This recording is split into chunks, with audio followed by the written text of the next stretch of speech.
has quite literally done it all.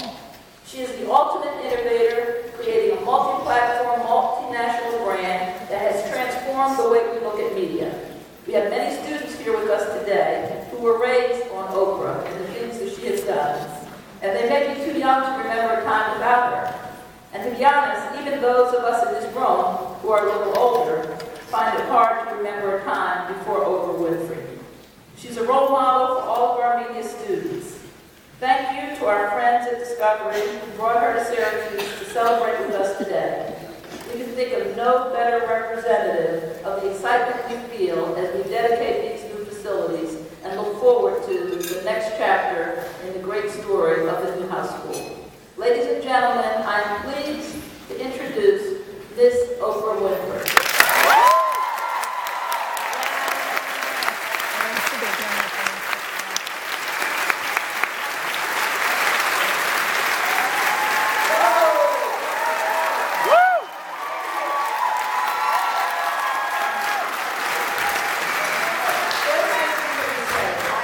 So mad at myself because Sean Martinelli, who's one of our own ambassadors, and one of the first people started watching OPS in his dorm here at Syracuse, had DM'd me and said, make sure you wear orange. So I had not one, I had not two, I had 3 orange dresses. And I left them in the hotel room in New York.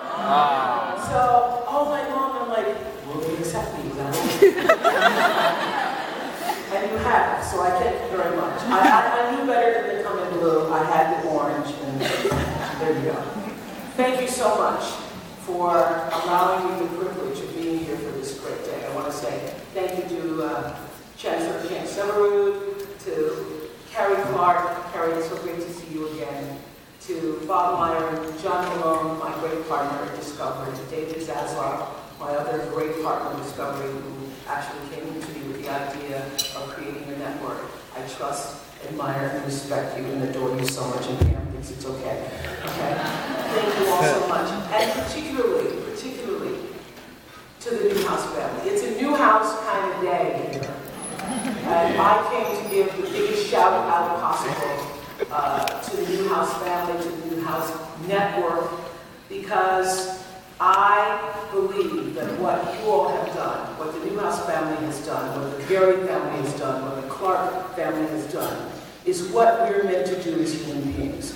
We're meant to take our lives, do the best we can, be excellent in our lives, and then use what we have been given to impact others. And the impact that you're going to have for generations to come will live on and on and on. And I want to just say, what a glorious thing to do with your time, with your energy, with your money.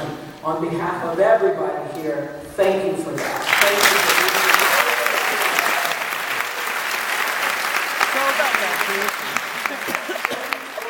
you for dedication to journalism and media for the past 50 years, from Vanity Fair to Vogue to GQ to Discovery Magazine, all of it.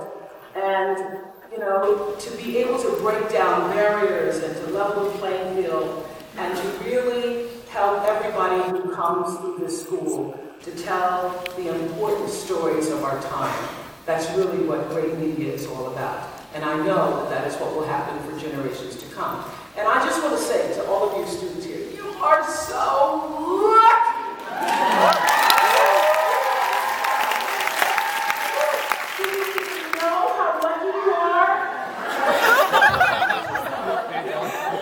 My definition of luck is this: preparation meeting the moment of opportunity. There is no luck unless you're prepared. So just a brief history. I started broadcasting when I was 16 years old. I entered the Misfire Prevention Contest. I didn't know that that was going to lead to a broadcasting career. But when I went back to the radio station, which sponsored the Misfire Prevention Contest, to pick up my prize, the radio DJ asked would I be interested in putting my voice on tape. He let me record some copy from an AP Wire because I was such a great reader, fantastic reader as a matter of fact. I was hired at 16 years old, and I just thought, it beats my babysitting job. By the time I was 19, sophomore in college, I get a call during my design class for stage design. Mr. Cox was my professor. And I get called out of class by the local television station, CBS affiliate in Nashville.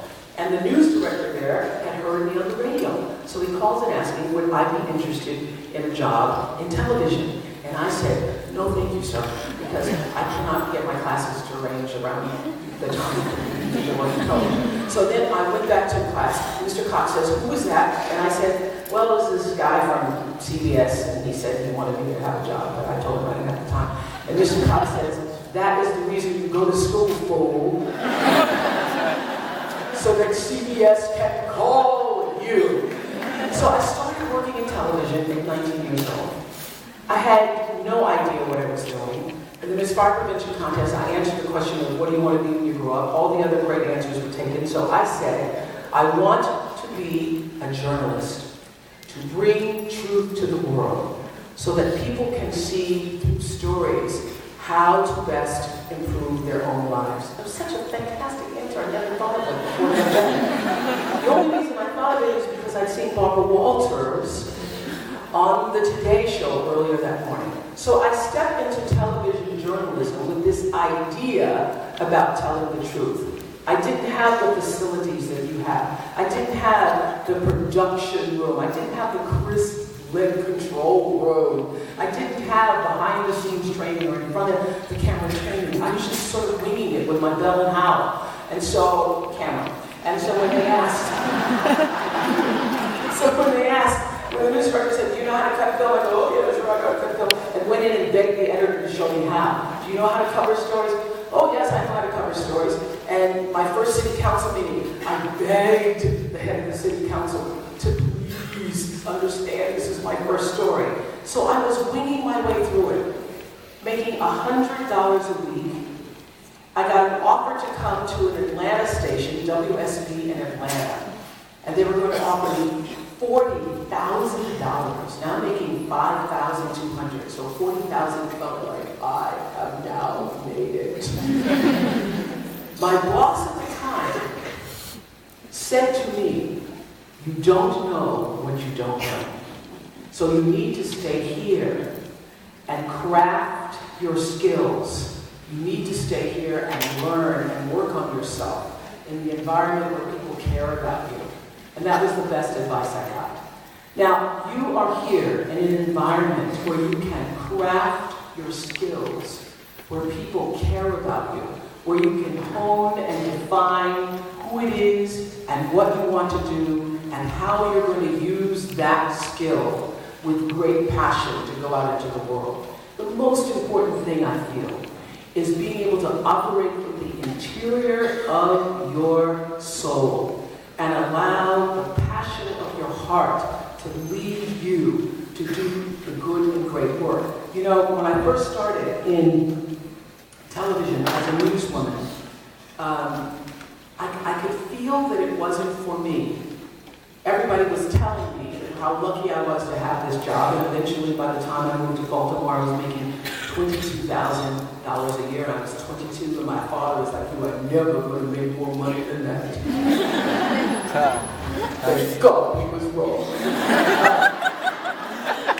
And so I kept the job. I was holding on to that job as a newswoman because I thought, well, they're going to make more money than this. My best friend Gail said, oh my goodness, if you're 30 and you're making 30 and then you're 40 and making 40, you would have made it in the world. So I was holding on to it for the wrong reasons. And then got demoted, literally fired from my position on the evening news and moved into the field of talk. They put me on the talk show because they didn't want to pay out the $22,000 contract. And the moment I did the first talk show, I knew that I had found my space in the world. I was interviewing the Carvel ice cream man about his multi-flavors, but I knew that there was more ahead. So, for you all to have the benefit of developing, honing those skills in such a way that when you step out into the world, you already know who you are and what you've been called to do. I think it's the greatest gift. I commend everyone here who has contributed to the innovative way of thinking and being that will allow you to be some of the best journalists, some of the best producers, some of the best creators in the form of television and media the world has ever known. I think most important, it is really necessary to have vision for what you do. One of my favorite stories is Chris Lipp, as you know, who was an alumni, and is now the great executive producer of CBS Morning News. Chris had a vision to hire my best friend Gail. And I'm not just saying that because she's my best friend. When she called me and said, I got this call from Chris Lipp, and Chris wants me to do the morning show with Charlie Rose. And I said, well, that'll never work. I don't know how in the world, what makes him think you and Charlie Rose could work? And the fact that he was able to see and to know, to step into a way of doing morning television that nobody had done, because everybody's been trying to fix that show for years, and that he was able to have the vision came, I think it's because it's Syracuse. The vision, to know that that was the right move. So being able to move through your life with a sense of vision, a sense of purpose, a sense of passion, and love for the stories that you're telling. I think that the world is in great need of knowing the truth and being able to discern what is the truth. And I think that you all are the ones to prepare them to hear it. Again, I thank you to the Newhouse family, to the Garrett family, to the Clark family for this extraordinary day. Thank you.